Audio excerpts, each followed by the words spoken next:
Isa pong awitin ng title ay Waymaker. Ang sabi po roon, even when I don't see it, you are working. Even when I don't feel it, you are working. You never stop working. You never stop working, you never stop working. So yan po ang pagkilos ng presensya ng Diyos na bagamat hindi natin nakikita, bagamat hindi natin naramdaman, ito ay patuloy na kumikilos. Patuloy na kumikilos sa ating buhay.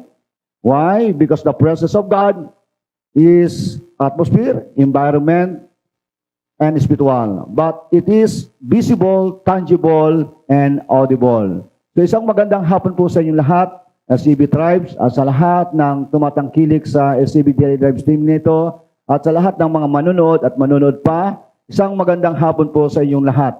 Tayo po ay narito ngayon upang ating pong ipagpatuloy ang ating pong topic about God's presence to intimacy is our priority. So tayo po ay nasa platform na.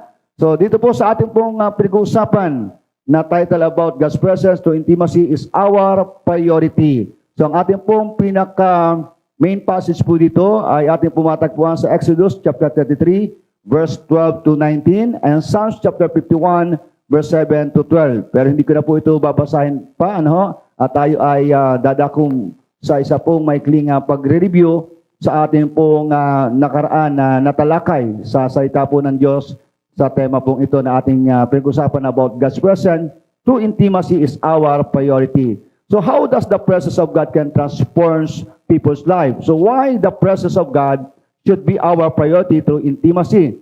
So number one po, perfect environment of man, which is the Garden of Eden. So ito po ay ating pong napag-usapan, napagbulay-bulayan sa nakaraan po nating pag-aaral ng salita po ng Diyos. After na malika ng Panginoon, ang tao po ay iniligay niya sa pinaka-perfectong lugar na walang iba kundi ito pong Garden of Eden na ang umiiral ay walang iba na environment, atmosphere, kundi ang kanya pong kalwatihan o kanyang presensya. And numeral number 2, point number 2 po, pursue God alone to build intimacy. So letter A, intimacy with God draws us to the original desire of God's, which is for man to dwell in Him. So pursue God alone to build intimacy. Letter B, intimacy with God demonstrate hunger and thirst for Him. At ito po makita natin that desiring God alone is a product of being passionate with Him.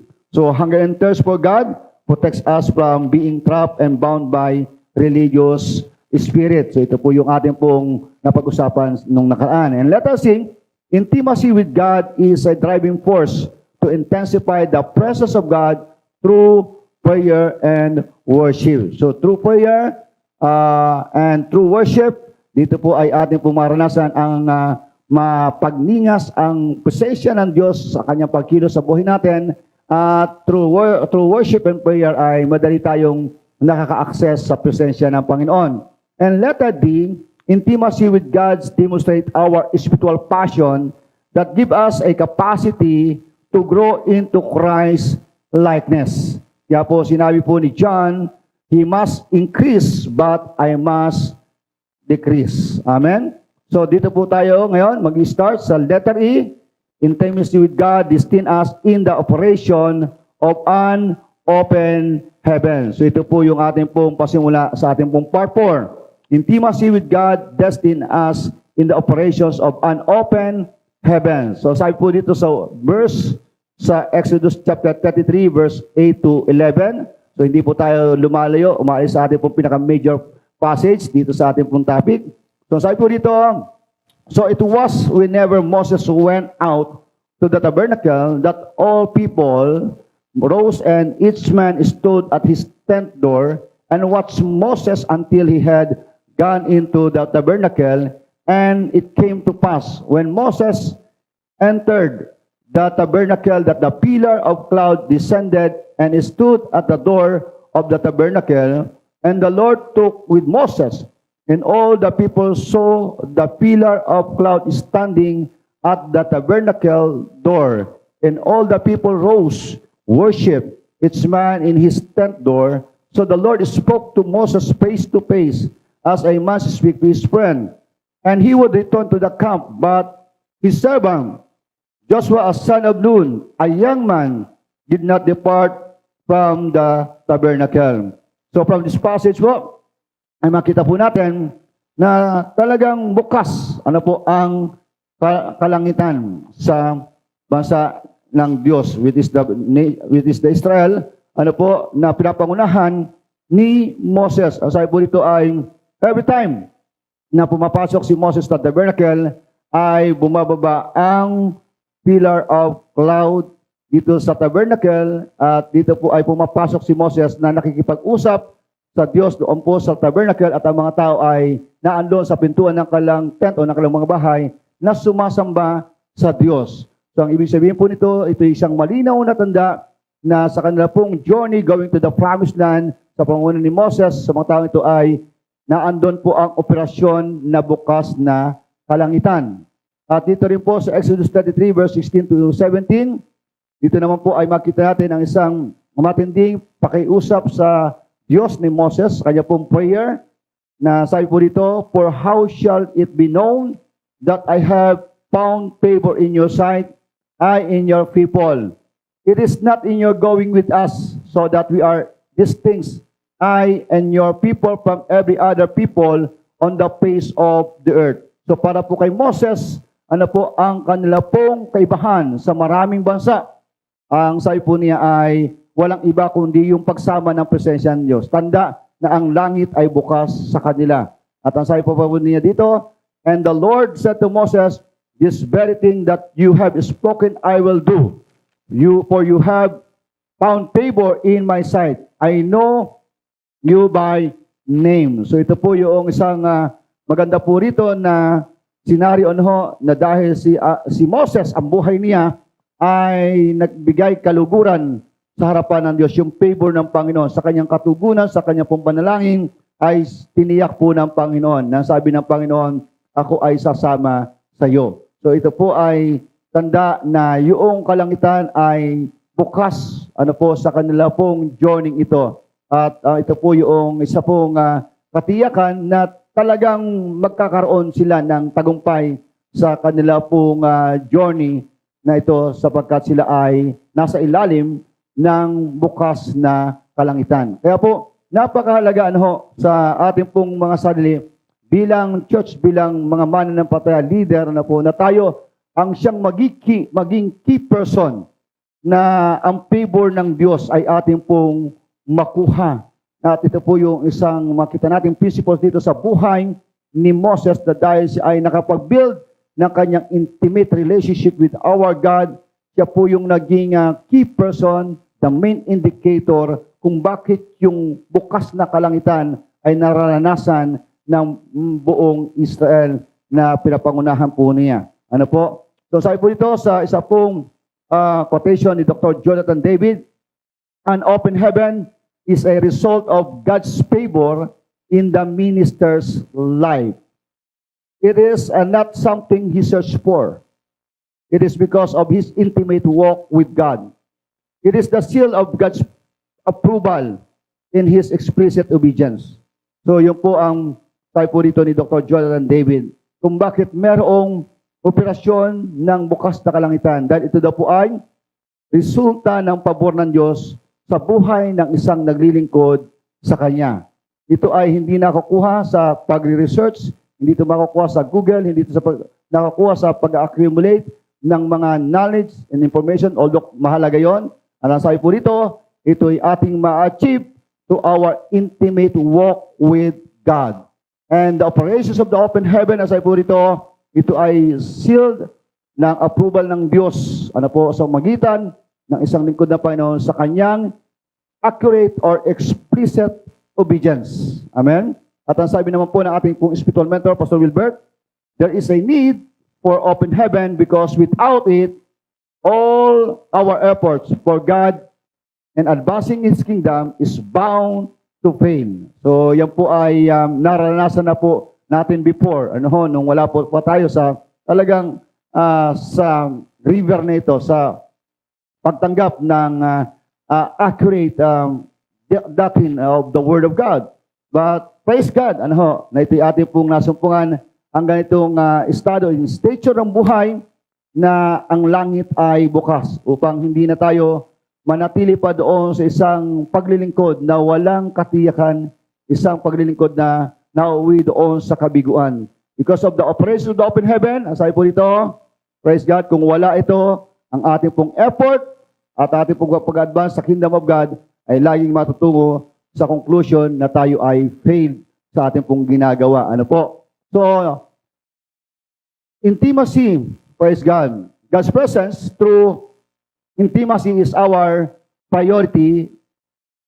Major point number 3, possessing the favor of God's presence as our assurance in life's journey. Possessing the favor of God's presence as our assurance in life's journey. So, ating pong tingnan muna, ano bang ibig sabihin ng favor? So, what does favor means? Favor is the state of being accepted and approved by God. At ito po yung sabi dito sa Exodus 33 verses 13 to 15. Now therefore I pray, if I have found grace in your sight, show me now your way, that I may know you, and that I may find grace in your sight. And consider that this nation is your people. And he said, my presence will go with you, and I will give you rest. Then he said to him, if your presence does not go with us, do not bring us from here. So ito po yung isa pong matinding request ni Moses sa Diyos sa kanya pong paglalakbay, dahil nga po dumating yung pagkakataon na sinabihan siya ng Panginoon na hindi na sila kasamahan ng Diyos dahil sa katigasan ng ulo ng bansang Israel, ng mga taong ito. At sa pakiusap po ni Moses ay muli pong nagkaroon ng pagbabago na kung saan ay nakuha ni Moses yung favor ng Panginoon. At ang sabi ng Panginoon, sige, sasamahan ko kayo at bibigyan ko kayo ng kapahingahan. So, makita ho natin na kapag naandun yung ating pong intense na desire sa favor ng Panginoon, ito yung nag-a-attract sa attention ng Diyos na para kay Moses, na po, sa kanya pong pinakita sa Diyos na walang silbi, walang tagumpay ang kanilang journey kung wala ang presensya ng ating Panginoon. So sabi po dito, when we have an intense desire for the favor of God's presence, it will attract God's attentions towards us. Yun po yung sinabi ng verse dito sa 2 Chronicles chapter 16 verse 9. Basahin ko po sa inyo sa New Living Translation. The eyes of the Lord search the whole earth in order to strengthen those whose heart are fully committed to Him. What a fool you have been, from now on you will be at war. So, sabi po dito sa ating verse na binasa, na yung mata ng Panginoon ay gumagala, tumitingin sa buong kalupaan sa mundong ito. Hindi upang tingnan ang lahat ng tao, hindi upang tingnan ang lahat na nangyayari, kundi sabi po dito, upang hanapin na ang puso ay fully committed sa Kanya. That's why, ang isang makakaagaw pansin sa Diyos ay yung pong ating pong intense desire na maranasan, makuha yung Kanya pong favor. At kapag nakita po ito ng Panginoon, praise God, isa po tayo sa magiging hotspot ng attentions ng Diyos na kung saan ay pagkakalob niya sa atin ang Kanyang bukas na kalangitan sa pagkilos ng Kanyang presensya sa buhay natin. So, possessing the favor of God's presence as our assurance in life's journey, letter A po, possess the favor of God's presence by being passionate with Him and abiding in His presence.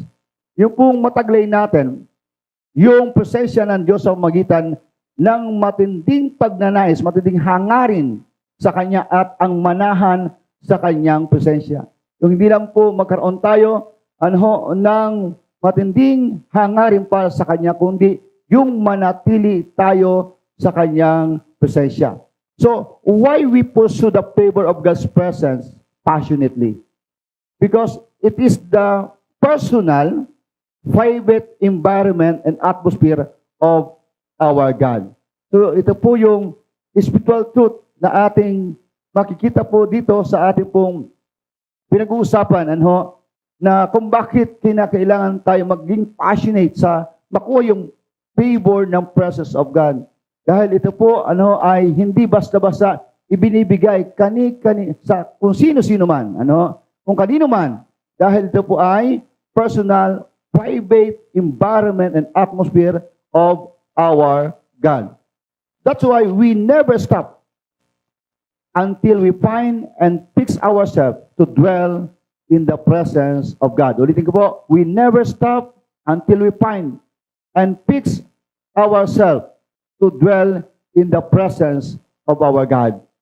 So sabi po dito ni King David po sa kanya pong prayer of repentance, doon sa restoration na kanyang gustong maranasan sa harapan ng Lord sa kanyang pagsisisi. Sabi po ito, Psalms 51 verse 11, cast me not away from your presence, and take not your Holy Spirit from me. Praise God. Sapagkat naranasan na nga po ni David ang manahan sa presensya ng Diyos. Ang samahan siya ng Espiritu ng Diyos. Kaya naman, sa kanya pong pagkakasala sa Panginoon, ito yung isa na higit na kanyang concern, na maibalik siya sa ganito pong kalagayan o posisyon sa harapan ng Panginoon, na siya'y manatili sa presensya ng Diyos at huwag alisin sa kanya ang banal na Espiritu. At ito rin po ang isa po makita natin sa prayer ni Moses sa kabila na siya nga po ay consistently na meron siyang God's encounter. Meron siyang encounter sa presence of God. Ang sabi ito, Exodus 33 verse 15, then Moses said, if you don't personally go with us, don't make us leave this place. Hallelujah. And next po, sabi po ng Exodus 33 verse 17 to 18, and the Lord said to Moses, this very thing that you have spoken, I will do, for you have found favor in my sight, and I know you by name. Moses said, please show me your glory. So sa mga talata po ito, makita ko natin yung pong mga lingkod ng Panginoon kung gaano sila ka-passionate na manahan at manatili sa presensya ng Diyos.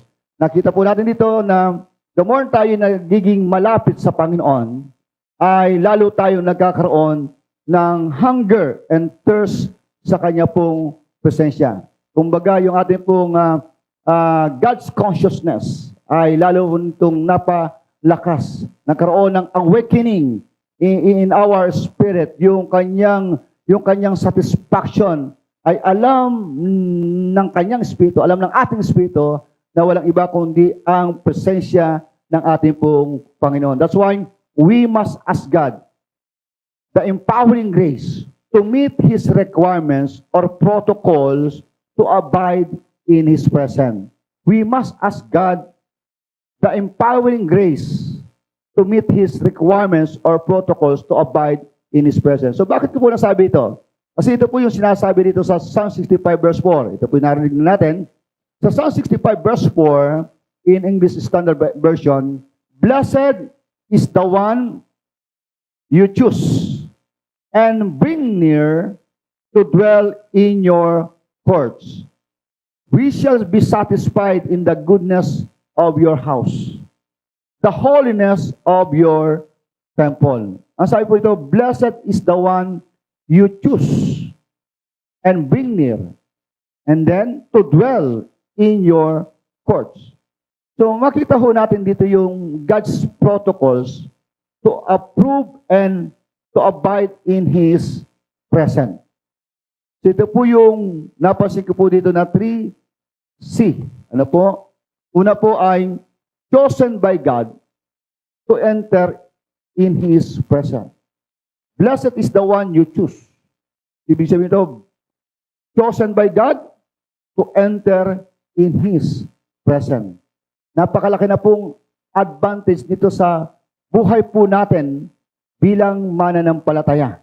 Na isa tayo doon sa nakatouch ng puso ng Panginoon isa tayo doon sa nakakuha ng attention ng Lord, maaaring sa ating accurate obedience, explicit obedience, or living in righteousness, or through God's goodness. Ang sabi po ito ay napili tayo ng Panginoon. Blessed is the one you choose. Nang ibig sabihin po ito, is chosen by God to enter in His presence. At hindi po doon magtatapos sa estadong ito. And number 2, and bring near. So hindi lamang po tayo pinili ng Panginoon. Hindi lamang tayo pinipili ng Lord, but ang sabi po ito, and bring near. So the second C, closer to God to engage in His presence. Closer to God to engage in His presence. So ibig sabihin po ito, meron tayong personal encounter with His presence, a face-to-face encounter with His presence. And thirdly, the third C is communion with God. Kasi sabi po ito, to dwell in your courts. To dwell in your courts. Means communion with God, to embrace by His presence until we change increasingly into His image. Pag sinabi din po nitong word na ito, the verse, to dwell in your courts, ang ibig sabihin po nito ay you are qualified. You are qualified to access and abide in His presence. That's why we must ask God the empowering grace to meet His requirements or protocol to abide in His presence. So those who radically and consistently build their lives with an intimate relationship with God will be granted a special privilege to enter and embrace His presence. Hallelujah. So possessing the favor of God's presence as our assurance in life's journey. So letter B, the favor of God's presence is our assurance of success in fulfilling our prophetic destiny. So lahat po tayo ngayon ay nasa paglalakbay. Naandun tayo sa pagkilos na ating pong inaabot ang katuparan ng prophetic destiny na dinisign ng Lord sa buhay natin. At pinapakita sa atin ng scripture, ng ating pag-usapang salita ng Diyos nito, ng tanging ang pabor ng presensya ng Diyos ay magdadala sa atin sa katiyakan na tayo magtatagumpay sa pagtupad nitong ating prophetic destiny. Dito po sa Exodus 33 verse 13 to 14, ang sabi po, now therefore, if I have found favor in your sight, please show me now your way, that I may know you in order to find favor in your sight. Consider too that this nation is your people. And he said, my presence will go with you and I will give you rest. So, sa katagapong ito na sinabi ng Panginoon kay Moses, my presence will go with you and I will give you rest. So ito po ay isa ng masabi nating isang pin code na magbibigay ng assurance na maaabot o matutupad yung prophetic destiny.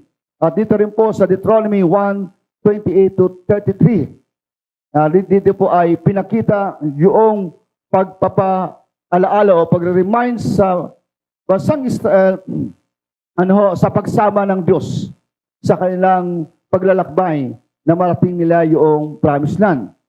Ang sabi po ng Deuteronomy 1:28 to 33, where can we go up?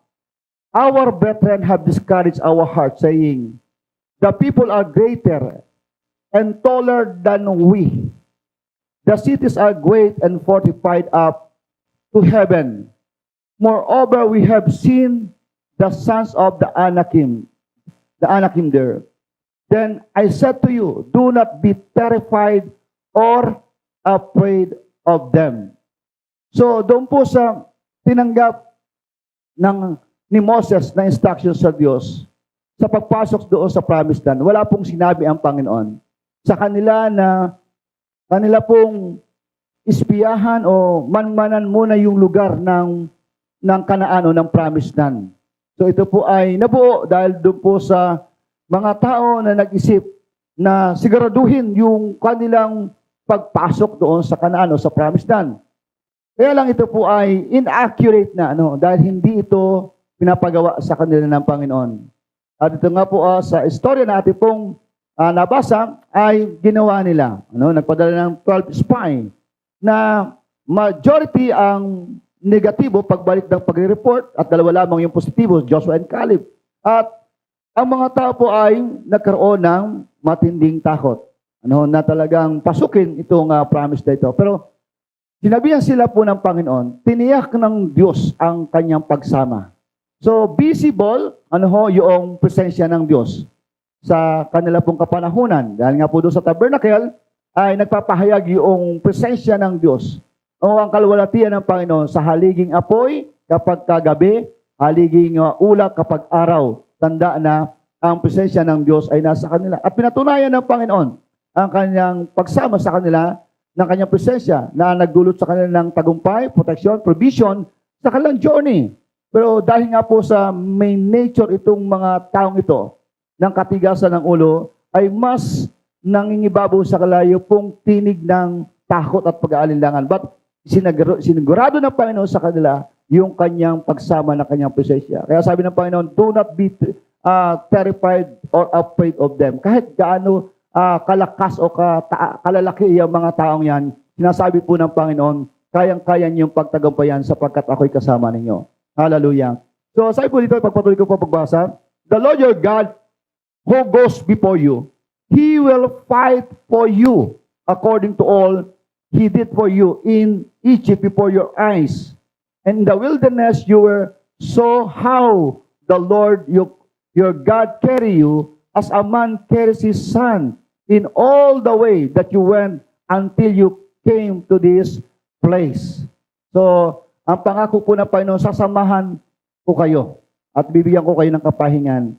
So, ang ibig sabihin po ay tiyak yung tagumpay sapagkat sa pagsama ng Diyos po, ang sinabi dito sa talatang ito na sila po ay pinangunahan, sinamahan ng Panginoon kung papaano yung isang tatay ay kanyang kalong-kalong, karga-karga sa paglalakad ang kanyang anak. Ganun ko kayo pinatubayan. Ganun ko kayo sinamahan, ang sabi ng Panginoon. Kaya kayo nakarating sa lupain ito na aking pinapamana sa inyo. So that is my version na po. So, makita natin, so yung assurance ng fulfillment ng destiny ng bansang Israel to take the promised land ay sa pamamagitan ng pagsama ng ating Panginoon.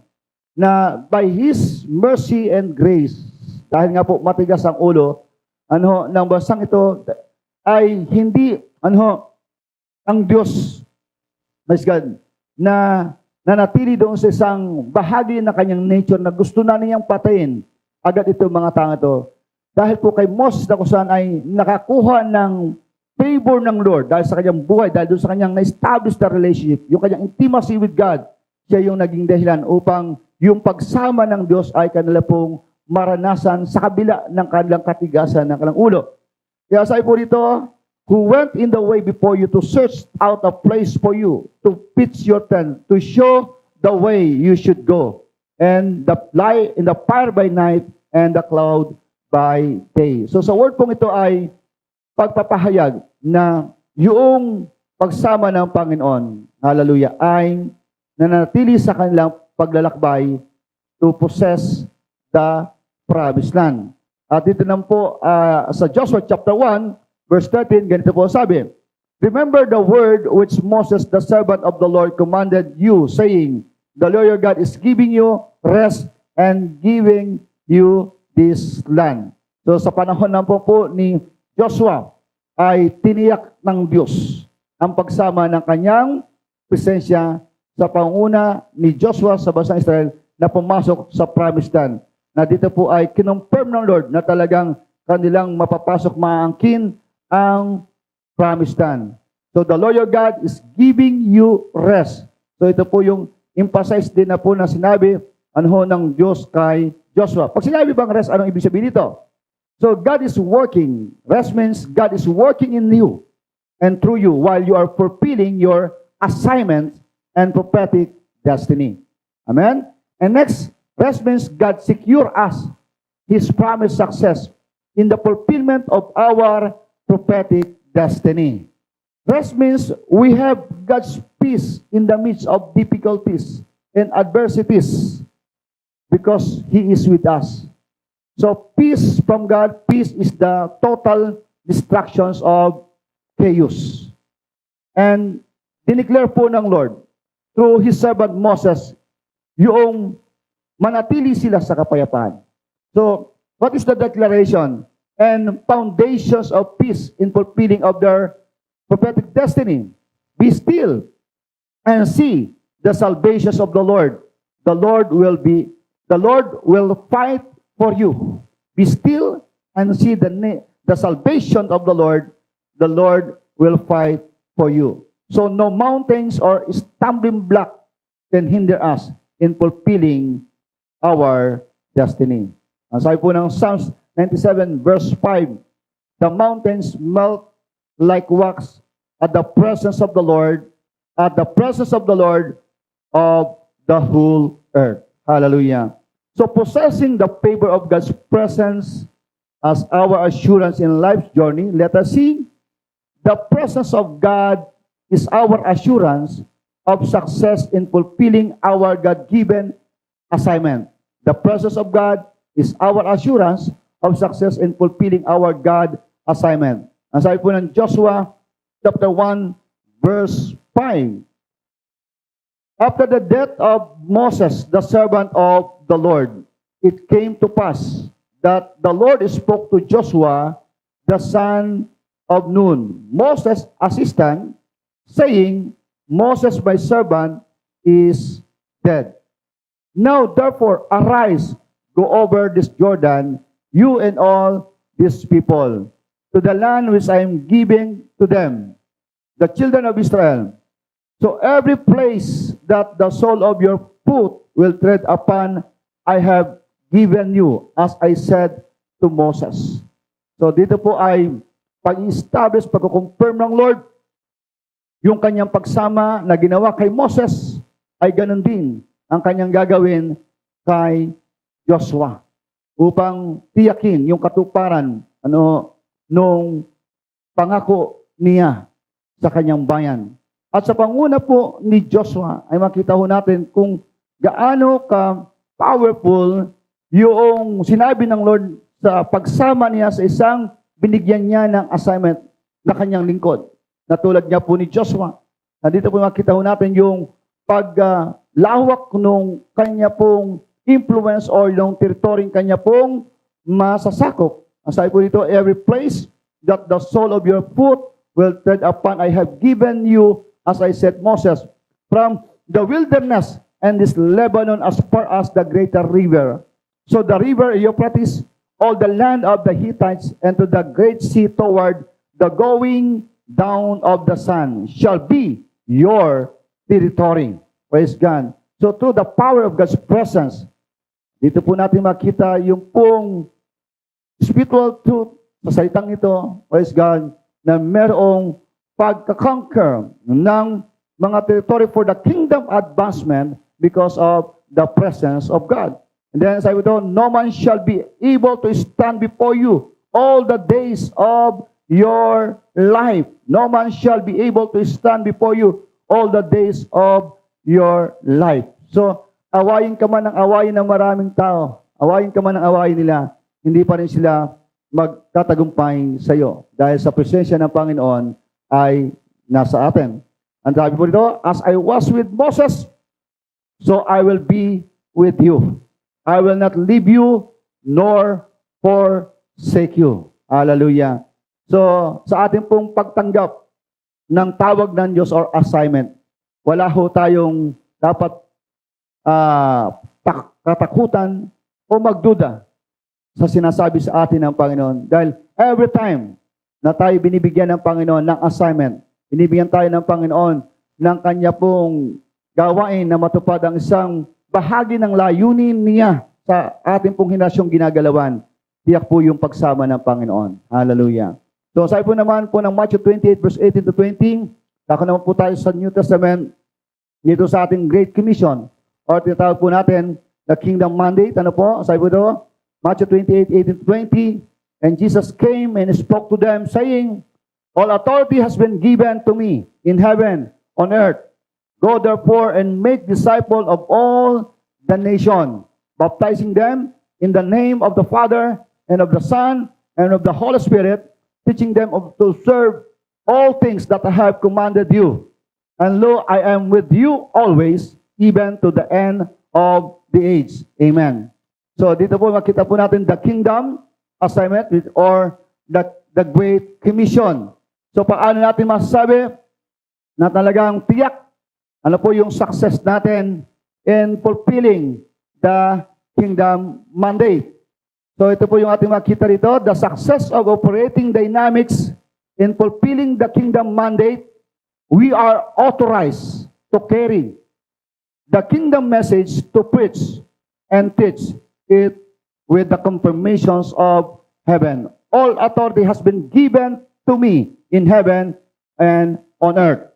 So kung tayo po ay authorized ng Diyos for the kingdom advancement, ano na ito po ay ating pong isagawa.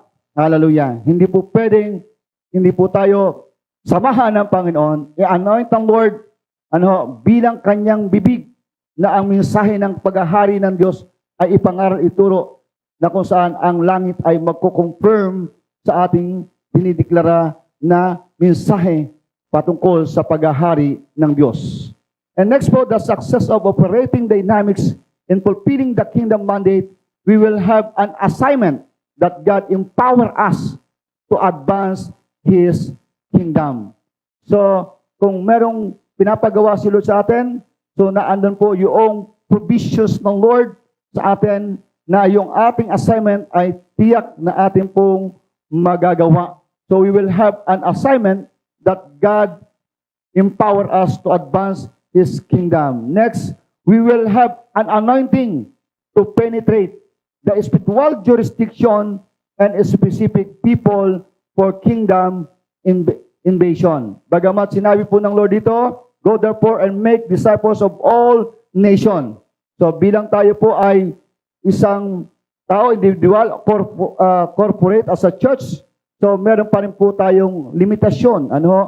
Na sinabi po nito ng Panginoon na meron po tayong mga specific na lugar, specific na tao na dapat pong nating abutin. At kung doon tayo po kikilos sa ibinigay ng Panginoon na specific na lugar na tao, dito po ay kikilos yung anointing, yung kapangyarihan ng Panginoon upang ating pong ma-penetrate ito pong spiritual jurisdiction, ito pong specific na mga taong ito o lugar para mapalawak yung kanyang kaharian. Sapagkat ito po yung the truth and the principles na kita natin nung si Jesus ay tumawag ng mga disciples, the first generations of His disciple, the apostle, with the 72 disciple na kanya pong inutusan na gawin ang pangaral ng salita ng Diyos. So ito po yung pinaka-OJT. Nung kanya po mga disciple, 2 by 2, na sinabihan ng Panginoon, mayroong malinaw na instruction, ang inyong puntahan lamang ay ang nawawalang tupa ng sambahayan ng Israel. Huwag kayong pupunta sa region ng mga Samaritano o ng mga Gentiles. So specific po yung spiritual jurisdiction na kailan dapat galawan. So meron pong malinaw na instruction ang Panginoon noon. But dumating po yung pagkakataon, nung ang Panginoong Jesus ay umakyat na sa langit. And before siyang umakyat, meron siyang ibinigay na assignment sa church o sa kanyang mga apostle. At tayo po kasama na rito na nagkaroon na po ng progress, yung pagbibigay ng Diyos ng assignment. Dati ay doon lamang sa nawawalang tupas sa sambahayan ng Israel. Huwag pupunta sa mga Samaritano or Hintil. Ngayon ay pang buong mundo na. Ibig sabihin sa lahat na ng uri ng mga tao. So sa lahat ng uri ng bansa o ng mga tao, praise God. So hindi na mangangahulugang tayo ay apostle, hindi na mangangahulugang tayo pastor, missionary, ay ating aabutin ang lahat. So meron lagi po na clear na ibibigay ang Lord sa atin na ayon sa kanyang salita na instruction kung saan tayo dapat umabot o sino yung ating abutin, anong lugar o specific na tao. Kaya po sabi po natin dito po sa pointers po ito, we will have an anointing to penetrate the spiritual jurisdiction and specific people for kingdom invasion. So kapag ka atin pong na abot ang tamang lugar, tamang mga tao, praise God, na ibinigay sa atin ng Panginoon, dito po ay sasamahan tayo ng Diyos. Dito mag-ooperate yung kapangyarihan niya upang tayo maging matagumpay sa pag-fulfill ng ating pong assignment. Praise God. Next po, the success of operating dynamics in fulfilling the kingdom mandate, we have an assurance to accomplish the kingdom mandate because the abiding presence of God is in us and working through us. Ulitin ko po, we have an assurance to accomplish the kingdom mandate because the abiding presence of God is in us and working through us. Ang sabi po nitong Matthew 28 verse 20, teaching them to observe all things that I have commanded you, and lo, I am with you always, even to the end of the age. Praise God. And Mark chapter 16, verse 20, and they went out and preached everywhere, while the Lord worked with them and confirmed the message by accompanying sign. Hallelujah. So, kaya po, in fulfilling of the kingdom mandate, dito ay merong pong confirmation na ang Diyos ay kasama natin at nandun yung assurance na ma-accomplish natin itong kingdom mandate because of the presence of God. At pangarap po ng kingdom message, ang sabi po dito ng Mark 16 verse 20, ay merong confirmations ng pagkilos ng kapangyarihan ng Diyos. So alam naman po natin, ang mga may sakit ay gumagaling, na pinagpipray, ang mga naalihan ng demonyo lumalaya, at nagkakaroon po ng demonstrasyon, yung talagang kapangyarihan, ng paghahari ng Diyos sa panahon na ito ay pinapangaral at tinuturo. Praise God. Tandaan na ang presensya ng Panginoon ay sumasama sa kanyang mga anak o sa kanyang mga lingkod. Praise God. Hallelujah. Next, tayo po ng Acts 18:9-11. Nung time po na si Paul, ay dinala ng Panginoon na mag-minister sa Corinth o sa Corinto. Ito po ang sinabi ng Acts 18:9-11. Now the Lord spoke to Paul in the night by a vision. Do not be afraid, but speak and do not keep silent, for I am with you. And no one will attack you to hurt you, for I have many people in the city. And he continued there a year and 6 months, teaching the word of God among them. Do not be afraid, but speak and do not keep silent, for I am with you. So, makita po natin dito na truth.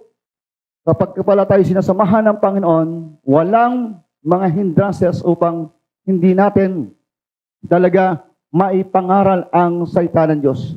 So, dala-dala natin the unstoppable kingdom message na kung saan gagawin tayo as unstoppable kingdom builder. Do not be afraid, but speak and do not keep silent, for I am with you. Possessing the favor of God's presence as our assurance in life's journey. Letter D, possessing the presence of God transforms and gives us a new nature that makes us a channel of blessing or legacy for the next generation. Hallelujah. So, dito po, tingnan natin ang sinabi ng verse sa Genesis 17 verses 1 to 8. Sa naranasan po, ni Abraham na encounter sa Diyos o sa presensya ng Panginoon na nagbigay sa kanya ng matinding pagbabago ng kanyang buhay, at ang pagbabago ng kanyang buhay nito ay hindi lamang po nagtapos sa kanyang henerasyon, kundi ito ay naging isang dahilan o alulod ng pagpapala sa susunod na henerasyon ng kanyang lahi. At ang katotohanan, tayo po ay nakasama sa pinagpala sa binigay ng Diyos na pagbabago sa buhay ni Abraham. Hallelujah. So possessing the presence of God transforms and gives us a new nature that makes us a channel of blessing or legacy for the next generation. So ang sabi po dito ng Genesis 17 verses 1 to 8, When Abraham was 99 years old, and the Lord appeared to Abraham and said to him, I am Almighty God, walk before me and be blameless. So dito po, meron pong ikinukonfirm si Lord kay Abraham. Sa kanya pong pangako, ano po kay Abraham, na kung saan siya ay magiging isang malaking bansa. But ang realidad ay dumating po doon sa time na siya ay matanda na. And sabi po dito ay siya ay nando sa 99 years old na, ng kanya itong maranasan muli ang tagpo ng Diyos sa kanya. At ay binigay ng Diyos sa kanya yung pangako nung siya po at the age of 75. So napakalaki na pong agwat nung taon na dinaanan po nung journey ni Abraham sa paghintay sa fulfillment nito. Pero makita ho natin yung pangako ng Diyos ay talagang tiyak na mangyayari. At dito po makita ho natin na si Moses every time na siya ay merong encounter sa Lord, na andun yung pagkukonfirm ng Diyos sa kanya na kung anuman yung kanyang pangako, anuman yung kanyang salita, ay kanyang tutuparin. Kaya lamang po, sa bawat pakikipagtagpo ng Diyos, ay laging merong requirements upang yung total fulfillment ng kanyang napapanahong salitang ibinibigay ay tiyak na mangyari. At dito po, ang requirements ng Lord ay merong pagle-level up ng uri ng takbo ng buhay. Ang sabi po ng Lord kay Abraham, I am Almighty God, walk before me and be blameless. And I will make my covenant between me and you, and will multiply you exceedingly. Then Abraham fell on his face, and God took with him, saying, as for me, behold, my covenant is with you, and you shall be a father of many nations.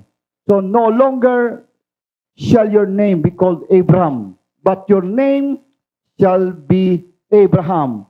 For I have made you a father of many nations. I will make you exceedingly fruitful, and I will make nations of you, and kings shall come from you. So, dito po, sa encounter nito ni Abraham sa presensya ng Diyos, sa Diyos, ay nagbigay ito ng isang panibagong mataas na antas ng pagbabago sa kanya pong buhay. Na ito po yung nature, dito ni Abraham ay nagkaroon ng pagbabago. Yung dating Abraham, na dati niyang buhay, kung ano siya, kung sino siya, nung mag-exist sa mundo ito, tinawag na Abraham, but ngayon sa kanya pong pagbabago, hindi siya ang nagbigay ng pag-change ng kanyang name, pag-upgrade ng kanyang name, kundi ang Diyos mismo. Ang ibig sabihin po nito, sa pagbibigay ng Diyos ng panibagong pangalan ito, hindi ito po lamang nakabase sa letra o bagong kataga, kundi yung pong nakapalob dito, which is the God dimension. Yung pagbabagong ginawa ng Diyos kay Abraham. Abraham, but your name shall be Abraham, for I have made you a father of many nations. And then pagpatuloy po natin pagbasa, and I will establish my covenant between me and you and your descendants after you in their generation, for an everlasting covenant, to be God to you and your descendants after you. Also I give to you and your descendants after you the land in which you are stranger, all the land of Canaan, as an everlasting possession, and I will be their God. Hallelujah. So, dito po, makita natin na yung ginawa ng Diyos, the transformation mula sa Abraham to Abraham ay indikasyon na ay yung impact, yung influence po nito ng favor or ng blessings ng Lord ay hindi nagtatapos doon sa present generation ni Abraham, kundi to the next generation, after the next generation, sa pasalinsalin lahi, ay naging channel of blessing o naging legacy ito ng mga susunod na henerasyon. At isa po tayo sa nag-benefits dito. Na sinabi po ni Paul in Galatians, ang sino mang na kay Kristo ay lahi na ni Abraham. Kaya naman po, meron tayong part, meron tayong access na maranasan, yung Abrahamic covenant, yung promise ng Lord sa lingkod na ito ng Diyos na si Abraham, which is the father of our faith. Hallelujah. At hindi naman po ang nakaranas ito, ay si Abraham, kundi maging yung kanyang apo, na si Jacob. Dito po tayo sa Genesis chapter 32, verses 24 to 30. So ito po yung sinabi rito, then Jacob was left alone, and a man wrestled with him until the breaking of day. Now when he saw that he did not prevail against him, he touched the socket of his hip, and the sockets of Jacob's hip was out of joint as he wrestled with him, and he said, let me go, for the day's break. But he said, I will not let you go unless you bless me. So he said to him, what is your name? He said, Jacob. And he said, your name shall no longer be called Jacob, but Israel. For you have struggled with God and with men, and have prevailed. Then Jacob asked, saying, tell me your name, I pray. And he said, why it is that you ask about my name? And he blessed him there. So Jacob called the name of the place Peniel, for I have seen God face to face, and my life is preserved. So ang senaryo pong ito, ay pabalik na si Jacob dito sa Canaan, sa kanyang homeland. Kaya lang ang problema po ay yung kanya pong kapatid na si Esau, na galit sa kanya nung kanya pong makuha yung pong basbas ng kanyang tatay na si Isaac. At yung pong dating nangyari na siya ay pinagbantaang papatayin, ito pa rin po yung kanya pong kaisipan nung siya po'y pabalik na dito sa kanya pong bahay ng kanyang tatay, sa homeland niya, na ang isip niya ay galit pa rin yung kanyang kapatid na si Esau na siya ay papatayin. Kaya naman, ito pong pangyayaring ito ay naging dahilan din upang bago siya pumasok doon sa Canaan, sa kanya pong homeland, ay pumasok muna po siya sa pakipagniig sa Panginoon. At dito po sa kanya pong plano na makipagtagpo sa Panginoon, hindi naman po siya binigo ng Diyos. At tinatagpo siya ng Panginoon through the angel po. So, ang nangyari ay, ang sabi po yung nagkaroon ng pagbubuno itong anghel at saka si Jacob. At dito po ay sabi, napakalakas ni Jacob na hindi po niya hinayaang makawala itong anghel ng Panginoon. Na dito po ay meron siyang matinding panalangin at request sa Diyos. Na sabi niya, I will not let you go unless you bless me. Kumbaga naging radical po dito si Jacob. And itong opportunity ito ay hindi na po niya pinalampas, na doon sa kanyang minimiti na pagbabago ng kanya pong sarili, ng kanyang buhay ay talagang mangyari sa pagkakataong ito. At hindi naman po nabigo siya. At pinabigkas sa kanya, tinanong siya, ang anghel ng Panginoon, na ano ang iyong pangalan? Jacob po, Jacob. Nang ibig sabihin ay, ito po yung palasak na ating po narinig, deceiver, supplanter. So, dito po ay makita natin na nabago siya ng Panginoon. Na binigyan ng panibagong pangalan, ibig sabihin siyang panibagong nature, panibagong kalikasan. Your name shall no longer be called Jacob, but Israel. So, the God factor, the God dimension, sa pagbabago ni Jacob ay kabahagi o bahagi ng plano ng Diyos sa kabuuan ng bansang Israel. Na inihanda siya as a mature father ng bansang Israel, the 12 tribes of Israel. At dito po ay makita ho natin na pinagtibay ng Diyos yung kanyang panibagong pong buhay, panibagong nature niya. Kaya sabi po dito, hindi po niya bitiwan itong anghel ng Panginoon. Kumbaga, represent ng Lord ang Panginoon, hindi niya bitiwan hanggat hindi niya nakakamtan yung pagbabago na ninanais ng kanya pong puso. At dito naman po ay talagang nagkaroon ng ebidensya na talagang siya ay binago ng Panginoon. Paglabas niya sa presensya ng Diyos, dahil doon sa kanyang pagiging masiti at radikal na makamtan yung basbas ng Diyos na mabago ang kanyang buhay. Nung lumabas po siya ay, sabi po rito, iika-ika siya, pipilay-pilay. But, praise God, sa panlabas makikitang parang hindi maganda, no? Yung kanyang physical na katayuan. But doon sa kanya pong panloob na pagkatao, ito isang bago. Mayroong panibagong kalikasan na magdadala doon sa fulfillment ng kanya pong assignment sa harapan ng ating Panginoon. Totoo na kapag ating na-encounter si Lord, at tulad ng sinabi ni Jacob, for I have seen God face to face and my life is preserved. Hallelujah. Wala pong datihang pagkatao, walang old nature na pwedeng manatili sa presensya ng Panginoon. Ang sino man pumapasok sa presensya ng Diyos ay lalabas, ng merong taglay na panibagong buhay o panibagong nature. So tingnan po natin the significance happen when we encounter the presence of God. The significance happen when we encounter the presence of God.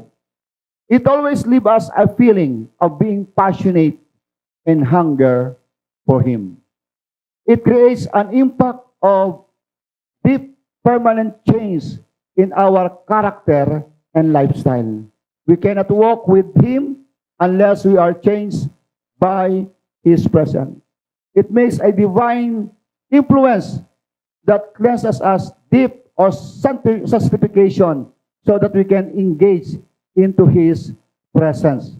So ito po yung isang makita nating maganda pong pangyayari, napakalagang pangyayari every time na meron po tayong encounter with the presence of God. Merong laging detoxification sa ating pong katauhan. Merong sanctification upang mapanatili natin ang makipagkaisa sa presensya ng Diyos. Dahil ang presensya po ng Panginoon, the presence of God is pure, the presence of God is uncontaminated. Praise God. Kaya po, makita po natin, our God is holy, that's why meron siyang requirement sa atin. Before we enter in His presence, o inaalala niya tayo pumasok, nandun po yung kanya pong paglilinis sa ating pong katauhan. The divine influence that cleanses us deep so that we can engage into His presence. Next, it will make a transformation to advance our spiritual stature. So napapadali po yung ating pong pag-unlad, yung paglago natin, yung ating pong spiritual stature ay napapadali. Kung meron pong pag-advance ng ating spiritual stature, praise God, meron din pong pangyayari na nagkakaroon ng acceleration sa ating pong paglilingkod sa Panginoon. Tulad ng ating pong deklarasyon ngayon 2023, praise God, na meron pong ministry, praise God, expansion. So, ang accelerations ng ministry po natin, hindi po pwedeng ihiwalay. Doon po sa galaw ng Diyos na sa ating pakipagtagpo ko sa Kanya, ay tayo ay lumago, tumaas, mag-advance yung ating spiritual stature. Nagtaas ang ating spiritual stature dahil merong isang panibagong level ng transformation na binago ang Diyos. Maaaring sa ating kaisipan, sa ating kalooban. Praise God. But thank God sa kapangyarihan ng Kanyang presensya. Every time, praise God, we encounter the presence of God. Naranasan po natin itong mga bagay na ito. Hallelujah. So, gusto ko man pong ipagpatuloy, ito pong ating topic about God's presence to intimacy is our priority. So, dumating na po doon sa limitasyon. Kaya po ito ay ang aking po pagbabahagi. Kaya po ito ay aking pong puputulin muna. Atin po itong ipagpapatuloy. Praise God. So, tayo po muna ay manalangin. Ama namin Diyos na makapangyarihan sa lahat, amin pong inilalapit sa iyo ang aming mga sarili na kami ay bigyan ng masidhing pagnanais, Panginoon, na amin pong makamtan ang pabor ng iyo pong presensya sa amin pong buhay, O Diyos, sapagkat ito yung assurance ng amin pong tagumpay sa lahat ng aspeto ng aming pong buhay. Higit, Panginoon, sa iyo pong pinapagawa na assignment or this destiny na dinesign mo sa amin pong buhay, Panginoon.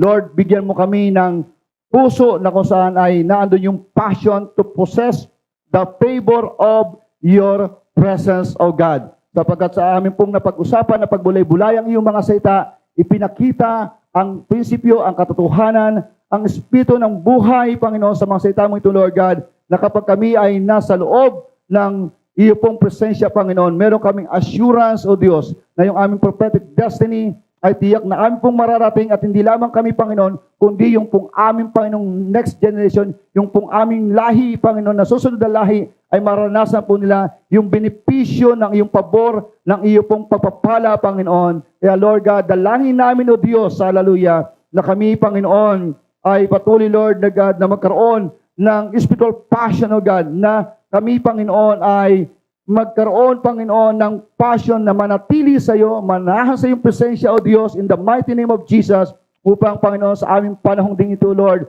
sa aming pagtupad ng iyo pong papapalawak na iyong kaharian, the kingdom mandate, O Lord, tulad ng sinabi na iyong salita, kami ay sasamahan mo lagi, Panginoon. Ikaw ang nagtiyak, O Lord, ng iyong presensya na laging sasama sa amin, Panginoon, na habang aming ginagampanan, O Diyos, ang pagpapatupad at pagpapalawak na iyong kalooban ng iyong paghahari dito sa mundong ito na amin pong ginagalawan, Panginoon. In the mighty name of Jesus. Kaya Lord, maraming salamat sa iyo, Panginoon. At dalangin din po namin, Lord God, by the power of your presence, by the power of your word, continue to change us, Lord God, transform us, Lord, na amin po, Panginoon, maabot, O Diyos, hallelujah, yung pong full maturity, O God, ng amin po, Lord God, spiritual stature, which is the Christ image and Christ likeness, O God, in the mighty name of Jesus, hallelujah. And Lord God, continue, Lord God, to change our heart, transform us, Lord God, to be a carrier of your presence, O God, hallelujah, sa amin pong panahong ito na amin pong ginagalawan in Jesus' name. Hayaan mo, Panginoon, na lalo pa, O Lord God, na mahayag ang liwanag ng iyong kaluwalhatian, ng iyong presensya sa buhay ng iyong mga lingkod, sa buhay ng mga mananampalataya, sa buhay ng iyong iglesia, O Diyos, hallelujah, in the mighty name of Jesus. And Lord, hallelujah, wala, Panginoon, imposible, Panginoon, sa iyo, Lord God. Ano man po, Panginoon God, mga pinagdadaan ng iyong mga anak, laging may katagumpayan, Panginoon God, ang bawat isa, O Diyos. Ano mang karamdaman, ano mang sakit, Panginoon, sa iyong presensya ay mayroong kagalingan, Panginoon. Sa iyong presensya ay may kapayapaan, O Diyos. Sa iyong presensya ay may kalayaan, Panginoon, in the mighty name of Jesus. Kaya, Lord, sa mga nakikinig, nanonood, Panginoon, ng STB Daily Live streaming na ito, Lord God, I pray and I declare, O God, hallelujah, the deliverance, the healing, O God, the freedom, O God, the peace, O God, na nagmumula sa iyo, Panginoon, ay kanila pong maranasan, Father God. And every time na sila po'y mauupo, Panginoon, makikinig ng mensaheng, Panginoon God, through STB live streaming, I pray, O God, the manifested presence, Lord, ay patuloy nilang maranasan, Panginoon. Maraming salamat, O Lord God. Hallelujah, sapagkat tunay nga po, Panginoon, ang hapong ito ay iyo pong pinagpala sa buhay ng bawat isa, O Diyos. Maraming salamat, Panginoon, sa iyo ang lahat ng kapurihan, kaluwalhatian, kapangyarihan, sa pangalan ni Jesus. Amen and amen. Praise God. So maraming salamat po, and God bless us all.